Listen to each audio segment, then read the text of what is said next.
வடலூரில் வள்ளலார் ராமலிங்க அடிகளார் இந்திய நாட்டில் உள்ள தமிழ்நாடு மாநிலத்தைச் சேர்ந்த ஒரு சைவ சமய ஆன்மீகவாதி ஆவார். எல்லா மதங்களிலும் உள்ள உண்மை ஒன்றே என்பதை குறிக்கும் வண்ணம் இவர் தோற்றுவித்த மார்க்கத்திற்கு சர்வ சமய சமரச சுத்த சன்மார்க்க சங்கம் என்று பெயரிட்டார். சைவ சமயத்தில் பல்வேறு சீர்திருத்தங்கள் செய்த வள்ளலாரை பழமைவாதிகள் கடுமையாக எதிர்த்தனர். இவர் சாதிய பாகுபாடுகளை கடுமையாக சாடினார். இவர் அக்டோபர் 5ஆம் தேதி 1823ஆம் ஆண்டு மருதூர் சிதம்பரத்தில் இவர் பிறந்தார். இவர் ஜனவரி 30, 1874இல் வடலூரில் உள்ள மேட்டுக்குப்பத்தில் காணாமல் போனது குறிப்பிடத்தக்கது. வாடிய பயிரை கண்டபோதெல்லாம் வாடினேன் என்று பாடிய வள்ளலார் 1867இல் கடலூர் மாவட்டம் வடலூரில் சத்திய யான சபை என்ற ஒரு சபையை நிறுவினார். இங்கு வரும் அனைவரும் 3 வேளைகளும் உணவு இலவசமாக வழங்கப்பட்டது. இன்றளவும் செயல்பட்டு வரும் இந்த தர்ம சபை வள்ளலார் பெயரால் லட்சக்கணக்கான மக்களுக்கு பசியாற்றி வருகிறது. தர்ம சபைக்கான உணவுப் பொருட்களை தமிழ்நாடு அரசு குறைந்த விலைக்கு வழங்கி வருவது குறிப்பிடத்தக்கது. எதிலும் பொது நோக்கம் வேண்டும். பசித்தவருக்கு சாதி மதம் இனம் மொழி வேறுபாடு கருதாது உணவளித்தல் வேண்டும். மதவெறி கூடாது ஆகியவை இவரின் முக்கிய கொள்கை ஆகும். இவ்வாறு பல கொள்கைகளை கொண்டிருந்த வள்ளலார் முதன்மை கொள்கையாக கொல்லாமை கொள்கை ஆகிய உயிர்களிடத்தில் அருள் செய்யும் கொள்கையை பரப்பியவர். எல்லா உயிர்களும் இன்புற்று வாழ்க என்று கூறியவர். இவர் பாடிய 6000 பாடல்களின் தொகுப்பே திருவருட்பா என்று அழைக்கப்படுகிறது. இவரது சேவையை கருத்தில் கொண்டு இந்திய அரசு 2007ஆம் வருடம் இவருக்கு அஞ்சல் தலை வெளியிட்டது கௌரவித்தது.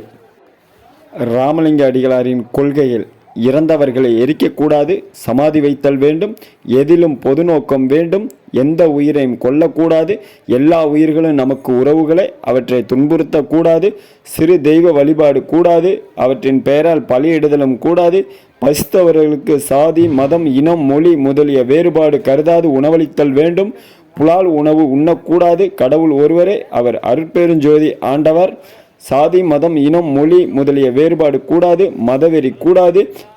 இதெல்லாம் வள்ளலார் அவர்களின் கொள்கையாக இருந்து வருகிறது. இவர் கொள்கைகள் மட்டும்தான் சொன்னாரா? அது மட்டுமல்ல, வளரும் பிள்ளைகளுக்கு வள்ளலார் பல அறிவுரைகளை வழங்கியுள்ளார். அதில் சில: நல்லோர் மனதை நடுங்கச் செய்யாதே, தானம் கொடுப்போரை தடுத்து நிறுத்தாதே, மனமொத்த நட்புக்கு வஞ்சகம் செய்யாதே, ஏழைகள் வயிறு எரியச் செய்யாதே, பொருளை இச்சித்து பொய் சொல்லாதே, பசித்தோர் முகத்தை பராதிராதே, இறப்போர்க்கு பிச்சை இல்லை எண்ணாதே, குருவை வணங்க கூசி நிற்காதே, வெயிலுக்கு ஒதுங்கும் விருட்சம் அளிக்காதே, தந்தை தாய் மொழியை தள்ளி நடக்காதே, பிறரை இகழ்ந்து பேசாதே, பிற உயிர்களிடத்தும் அன்பு கொள். இவை அனைத்தும் வளரும் பிள்ளைகளுக்கு வள்ளலார் அவர்கள் வழங்கிய அறிவுரைகள் ஆகும். வள்ளலார் அவர்கள் பதிப்பித்தவை: சின்மய தீபிகை, ஒளிவில ஒடுக்கம், தொண்டை மண்டல சதாகம். இவர் இயற்றிய உரைநடை, மனுமுறை கண்ட வாசகம், ஜீவகாருண்ய ஒழுக்கம்.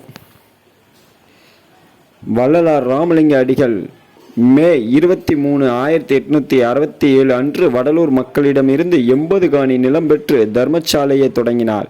இந்த தர்மசாலைக்கு வந்தவருக்கு 3 வேளை உணவு வழங்கப்பட்டது. தற்போது தர்மசாலைக்கான உணவுப் பொருட்களை தமிழ்நாடு அரசு குறைந்த விலைக்கு வழங்கி வருகிறது என்பது பாராட்டுக்கு உரியது. மக்களின் மிகுந்த துயரங்களுள் ஒன்றான பசியை போக்கிட வள்ளலார் வழிவகுத்தார்.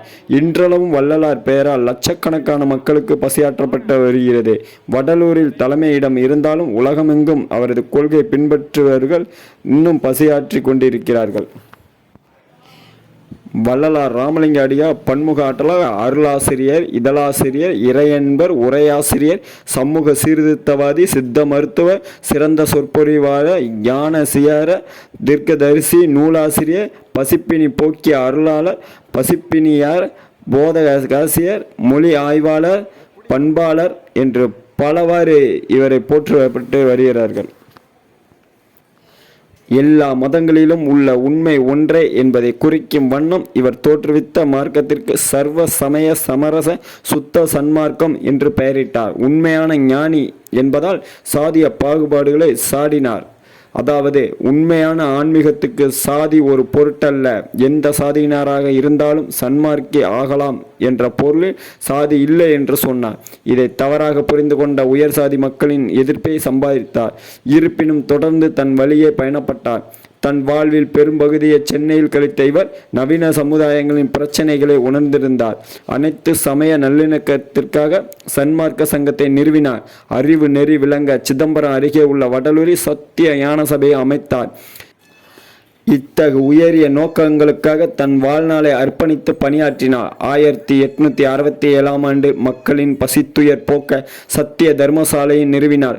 அவர் வாழ்ந்த காலத்தில் அவருடைய சிந்தனைகள் மிகவும் முற்போக்குடையதாக கருதப்பட்டாலும் தற்போது உலகெங்கும் அவருடைய சிந்தனைகளுக்கு ஒத்த கொள்கைகள் புரிந்து கொள்ளப்பட்டு பின்பற்றப்பட்டு வருகிறது. வள்ளலார் ராமலிங்க அடிகளாரின் கோட்பாடுகளாக சாகா கல்வி, ஜீவகாருண்யம் என்பதே இருக்கு. மதவெறி கூடாது என்பதை திருவருட்பாவில் ஸ்ட்ராங்காக கூறியுள்ளார்.